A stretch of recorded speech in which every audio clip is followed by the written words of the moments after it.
हर रोज एक नई कहानी देखने के लिए चैनल को सब्सक्राइब करें और बेल आइकन दबाना ना भूलें। केशव सुबह के समय खाना पीना करने के बाद ही अपनी पत्नी चंदा से कहता है, शाम को मुझे सब्जियां लानी है और हो सके तो मालिक भी आज मुझे पैसे दे देंगे, तो कोई झोला वाला हो तो दे दो मुझे। हाँ रुको देखती हूँ। कल ही मैंने एक झोले को सिला था, चूहों ने काट दिया था उसे। अब चंदा इधर उधर झोला देखने के बाद अपनी कमरे में जाती है और अपने गद्दे के नीचे से एक गंदा सा पुराना झोला निकाल कर लाती है और अपने पति केशव को झोला झाड़ते हुए देती है। हाँ यही दे दो, ठीक ही तो है। कुछ लाना हो शाम में तो अभी बता दो, बाद में मुझे मत कहना कि ये नहीं लाए वो नहीं लाए। नहीं नहीं, बस 2-4 सब्जी ले आना ताजी। अब जैसे ही केशव घर से निकलने लगता है, वैसे ही केशव के पड़ोसी महेश उसे देखकर कहता है, अरे राम राम केशव भाई साहब, काम पर चले, सब ठीक है? हाँ हाँ महेश बाबू, सब ठीक है, चलिए शाम को मिलते हैं। अब केशव अपने काम पर निकल जाता है और महेश अपने काम पर। इधर चंदा के घर उमा का आना होता है और उमा आते ही चंदा से कहती है, चंदा, ओ चंदा, कहाँ है तू? कहीं नजर नहीं आ रही। आ गई दीदी, यही थी, वो जरा उनका झोला ढूंढ रही थी। अच्छा चल कोई नहीं, ये देख मेरी साड़ी मेरी सास ने दी है। बैग तो बहुत अच्छा है, कहाँ से लिया दीदी? अरे चंदा तू भी ना, मैं तुझे साड़ी दिखाने आई हूँ और तू साड़ी के झोले को देखकर खुश हो रही है। अरे दीदी, हम गरीबों को तो ये भी नसीब नहीं होता है। अच्छा अभी ये बता कि तुझे ये साड़ी कैसी लगी? मुझे तो अच्छी ही नहीं लगी। अच्छी है दीदी, लेकिन अपनी अपनी पसंद है। अब उमा जाते जाते चंदा को उस साड़ी का थैला देते हुए कहती है, तुझे तो ये पसंद आ ही रहा है तो तू ही इसे रख ले, मैं तो इसे ट्रॉली बैग में रख दूंगी। अब देर शाम केशव घर आता है और आते ही अपनी पत्नी चंदा को आवाज लगाकर कहता है, अरे ओ चंदा, जरा ये झोला पकड़ो यार, बहुत ही भर गया है। अरे राम रे राम, ये झोला तो फटा हुआ है, ना जाने क्या क्या गिर गया होगा इसमें से। क्या कहा? झोला फटा हुआ है? अरे देखो तो जरा, मैंने उसी में पूरे महीने की तनख्वाह रखी थी। अरे आप भी ना, जब पता था कि झोला फटा हुआ है तो इसमें पैसे रखने की क्या जरूरत थी? और तुम्हें जब ये पता था कि ये झोला फटा हुआ है तो तुम मुझे ये झोला नहीं देती ना। सांसें ही रुक गई थी। ये रहे आपके पैसे, आइंदा ऐसे काम ना करना। अब केशव रात का खाना खाते हुए पास रखे थैले को देखकर अपनी पत्नी चंदा से कहता है, ये कहाँ से आया? घर में तो ऐसा कोई सामान नहीं लाया मैं जिसमें ये आया हो। अरे ये तो उमा बहन दे गई है, वो दोपहर में आई थी मुझे साड़ी दिखाने के लिए, तो मुझे ये थैला पसंद आया और मुझे दे गई वो। इसे ही कहते हैं गरीबी का करवा सच, किसी के पास सब कुछ है और किसी के पास कुछ भी नहीं। केशव और चंदा ये बातें कर ही रहे थे कि तभी वो सुनते हैं कि बाहर से शोर आ रहा था। अब चंदा जब अपने दरवाजे पर जाती है तो देखती है कि उसकी पड़ोसी उमा और महेश आपस में बहस कर रहे थे। ये देखकर चंदा अपने पति को कहती है, ना जाने किस बात को लेकर उमा बहन और भाई साहब में बहस हो रही है, मुझे जाना चाहिए क्या? नहीं नहीं, मियाँ बीबी के झगड़े में जाना बेकार है, उनका झगड़ा है वो देख लेंगे। अब अगली सुबह जब चंदा अपने दरवाजे पर झाड़ू लगा रही थी, तभी उमा अपने दरवाजे पर उदास बैठी थी। तभी चंदा उमा के पास जाती है और उमा से कहती है, राम राम दीदी, कैसे हो आप? घर में सब ठीक तो है ना? रात में लड़ने झगड़ने की आवाजें आ रही थी। कुछ ठीक नहीं है चंदा, पर उनका बैग चोरी हो गया, वो भी पैसों से भरा बैग। इनके ऑफिस का था वो, अब ये ऑफिस वालों को क्या जवाब देंगे? अरे बाप रे दीदी, ये सब कैसे हुआ? जरूर कोई जानकार ही पीछे लग गया होगा। क्या पता कैसे हुआ ये सब, वो भी बहुत टेंशन में है। अब चंदा उमा से मिलकर घर आती है और केशव को सारी बात बताती है और चंदा कहती है, और आपको पता है वो ऐसा भी कह रही थी कि जब वो जाने लगे थे तो कोई उनसे अपने मोहल्ले का बातचीत कर रहा था। ऐसा कहा उन्होंने, या फिर कोई मोहल्ले का बात कर रहा था? हाँ, उनका शक उस पर ही है, ना जाने अब वो कौन था, ये तो भाई साहब ही जाने। चंदा इधर अपने पति को ये सारी बातें बता रही थी। तभी उधर उमा अपने पति महेश को कहती है, देखिए जी, पैसों की बात है, आप रात में कह रहे थे कि आप किसी से बात कर रहे थे, कौन था वो? जरा दिमाग पर जोर दीजिए ना। अरे याद नहीं आ रहा है, कैसे बताऊं कौन था, लेकिन बहुत करीबी है। आज सुबह ही देखा है मैंने उसे, फिर भी भूल गया। करीबी है? सुबह भी देखा है आपने? कहीं वो अपना पड़ोसी केशव तो नहीं? अरे हाँ, वो तो केशव ही था, लेकिन वो भला इंसान है। चलो मुझे पहले ही बहुत टेंशन है, तो मुझे और टेंशन ना ही दो तो ही अच्छा है। इतना कहने के बाद ही महेश अपने काम पर निकल जाता और इधर उमा को ये बात पता चलने के बाद ही उमा सीधे चंदा के घर जाती है, जहाँ केशव भी अपने काम पर जाने के लिए निकल रहा था। अब उमा चंदा के घर पहुंचकर चंदा से कहती है, तुम्हें पता भी है कि कल महेश से आखिरी बार कौन मिला था? केशव। और अब केशव तो मुझे बताओ, पैसों का बैग कहाँ है? अरे उमा बहन, आपको कोई गलतफहमी हो गई होगी। ये आपके पैसे नहीं, ये ऐसे नहीं है। अच्छा, मैं कैसे मान लूं? आजकल अच्छे अच्छों की नीयत खराब हो जाती है पैसे देखकर। क्यों केशव? ये आप कैसी बातें कर रही हैं? मैं भला क्यों लूंगा भाई साहब का पैसों का बैग? वो तो मुझे रास्ते में मिल गए, तो मैंने उनसे उनका हालचाल पूछ लिया। तुम गरीब लोग ऐसे नहीं मानोगे, मुझे ही पुलिस बुलानी होगी। दीदी, हम आपके सामने हाथ जोड़ते हैं, मेरे पति ऐसे बिल्कुल भी नहीं है। अगर इन्हें यही करना होता तो आज हम ऐसी हालत में नहीं होते। चंदा की आंखों में आंसू भरे हुए थे और उमा पूरे घर के सामान को इधर उधर फेंकते हुए पैसों के बैग को ढूंढती है और इधर चंदा हाथ जोड़े खड़ी होती है। तभी केशव अपने फटे हुए गंदे से झोले को उमा को देते हुए कहता है, देखिए बहन जी, ये रहा मेरा फटा हुआ झोला, जिसमें मैं अपने पूरे महीने की सैलरी उठा के लेके आता हूँ। और आपको क्या लगता है कि जो इंसान अपनी सैलरी ऐसे फटे हुए झोले में लेके आता हो, वो इंसान आपका पैसा चोरी करेगा? दीदी, ये सच कह रहे हैं, इन्होंने आपके पैसे नहीं चुराए हैं। ये बहुत अच्छे इंसान है। अब भी उमा उनकी एक नहीं सुनती और पूरे घर के सामान को तोड़फोड़ मचा देती है। यहाँ तक कि बर्तन, आईना, टेबल सबको इधर उधर फेंकती हुई वो बैग ढूंढ रही होती है। तभी उमा चंदा से कहती है, लगता है पुलिस को बुलाना ही पड़ेगा, ऐसे नहीं मानेगी तू और तेरा ये पति। दीदी, मैं आपके पैर पड़ती हूँ, भगवान के लिए ऐसा मत कीजिए। अरे हाथ, तुझे तो मैं अभी सीधा करती हूँ। अब उमा पुलिस वाले को बुला लेती है और पुलिस वाले भी चंदा और केशव से पूछताछ करते हैं। लेकिन चंदा भी एक ही बात कहती है कि उसने और उसके पति ने कोई पैसे नहीं चुराए। अब कुछ समय बाद ही महेश भी ऑफिस से घर आता है और वो सीधे केशव के घर आता है और पुलिस वालों से कुछ बातें करता है। पुलिस चली जाती है। कुछ समय बाद ही महेश उमा को एक जोरदार थप्पड़ मारते हुए कहता है, तुमसे ये उम्मीद नहीं की थी उमा। जब मैं बोल कर गया था कि केशव ऐसा नहीं है, तो तुमने मेरी बातों पर यकीन क्यों नहीं किया? ये भूखे नंगे लोग जिनके लिए आज आपने मुझ पर हाथ उठाया, सही नहीं किया आपने मेरे साथ, बिल्कुल भी सही नहीं किया। केशव, मुझे माफ करना। इतना सब हो गया, एक बार मुझे फोन तो कर लेता। वो तो अच्छा हुआ जो रामू ने मुझे फोन किया। पैसे मिले या नहीं भाई साहब? मिल गए, मैंने गलती से उसे लॉकर में ही रखवा दिया था।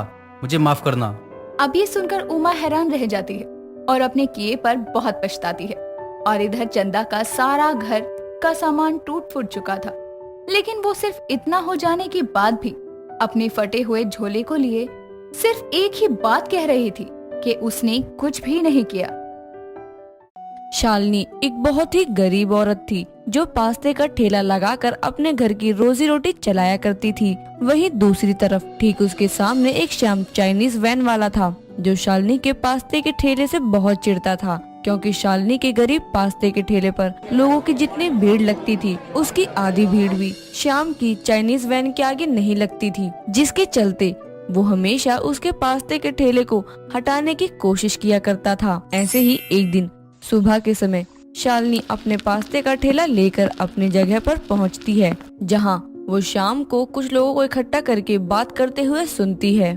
अरे भाई, मुझे समझ नहीं आता तुम लोग उस गरीब शालिनी के पास उसके पास्ते वाले ठेले पर क्यों जाते हो? कभी ध्यान दिया है तुम लोगों ने कि तुम्हें वो कितनी गंदगी खिला रही है? उसके चारों तरफ तुम सिर्फ धूल मिट्टी खाते हो।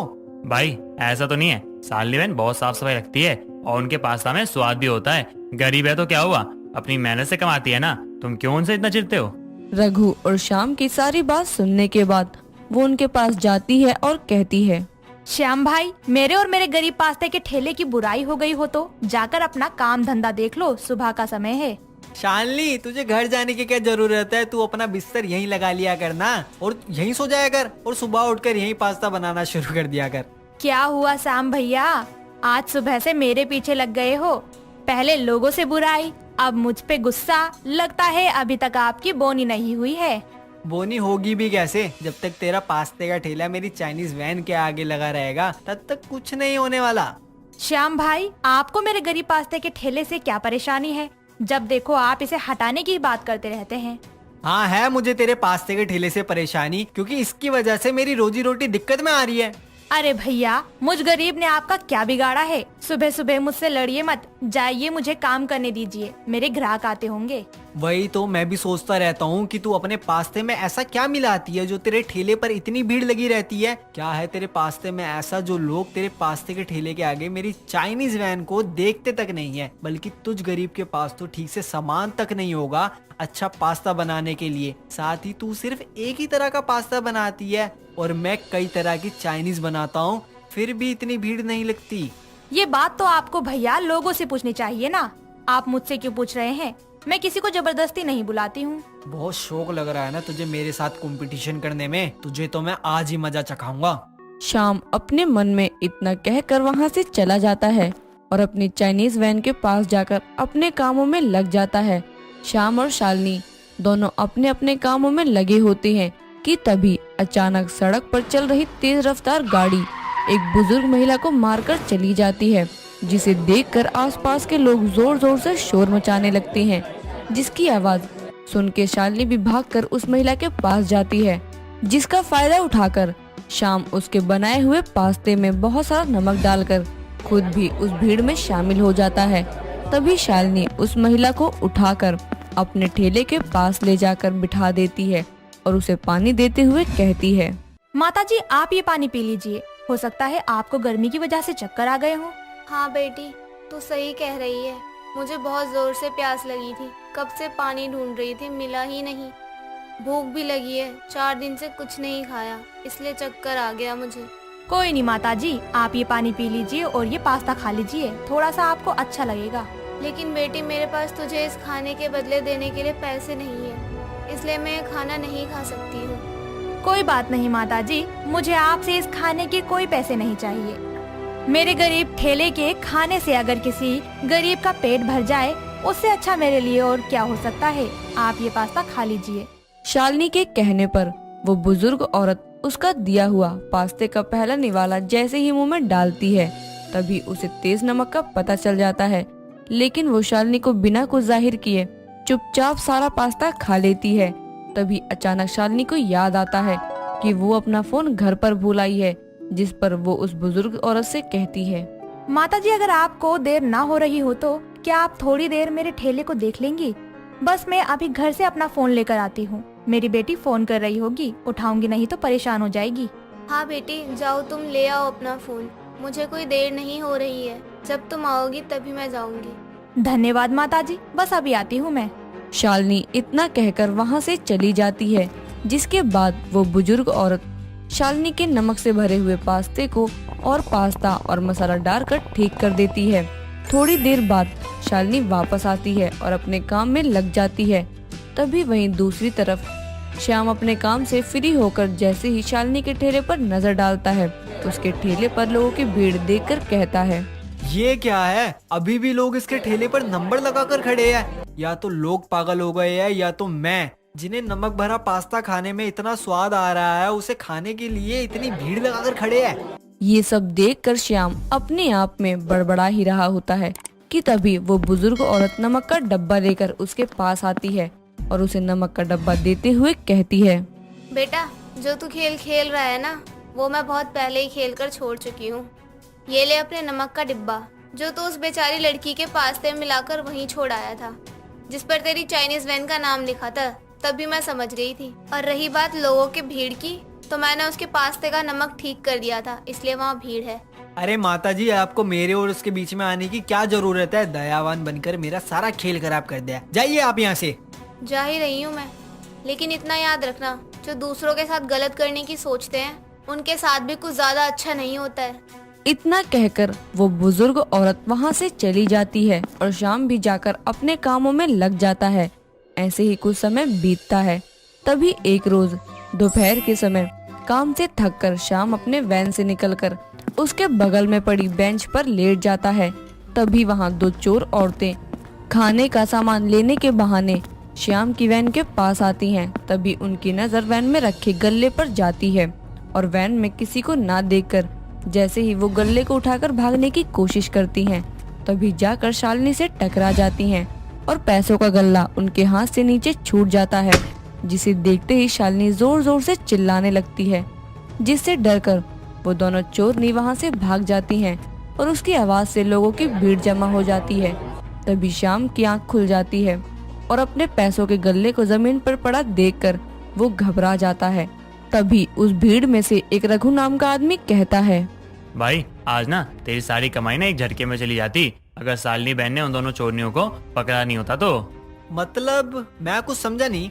मतलब ये है भाई कि तेरे वैन में ना किसी को ना देख कर ना 2 चोरनियां घुस गई और ना तेरे पैसों के गल्ले को उठाकर भागने की कोशिश कर रही थी। तभी शालिनी बहन से टकरा गई। इन्होंने शोर मचाकर उन्हें भगा दिया।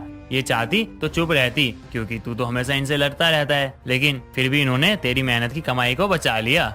अरे अब बस भी करो मेरी तारीफें करना। अरे ऐसे कैसे कोई मेरे सामने मेरे श्याम भाई की मेहनत की कमाई को ले जा सकता है। पैसों की कीमत हम गरीब लोगों से ज्यादा कौन जानेगा। शालिनी बहन मुझे माफ कर दो। आज तक मैंने तुम्हारे साथ जो भी करा, तुम्हें बहुत परेशान करा, तुमसे बहुत नफरत करी तुम्हारे काम के चलते हुए, लेकिन तुमने मेरी इतनी बड़ी मदद की, मेरी मेहनत की कमाई को बचाया। आज मैं अपनी हर गलती के लिए तुमसे माफी मांगता हूँ। नहीं भाई, आप मुझसे माफी मत मांगिए। जो हुआ उसे भूल जाइए। अब मुझे समझ में आया कि लोग तुम्हारे गरीब पास्ते के ठेले पर क्यों भीड़ लगाकर खड़े होते हैं, क्योंकि उन्हें तुम्हारे ठेले पर स्वाद के साथ साथ अपनापन और अच्छा स्वभाव वाला इंसान भी मिलता है। और मैंने आज तक कभी भी किसी से सीधे मुंह बात तक नहीं की है। इस तरह से श्याम अपनी गलती का एहसास करके गरीब पास्ता वाली से अपनी गलती की माफी मांगता है। साथ ही फिर कभी दोबारा ना उसे गलत बोलता और ना ही उसके ठेले को हटाने की कोशिश करता है। दोस्तों, अगर आपको ये कहानी पसंद आई तो इसे लाइक करें, शेयर करें और कमेंट करके बताएं कि कहानी में आपको सबसे अच्छा क्या लगा।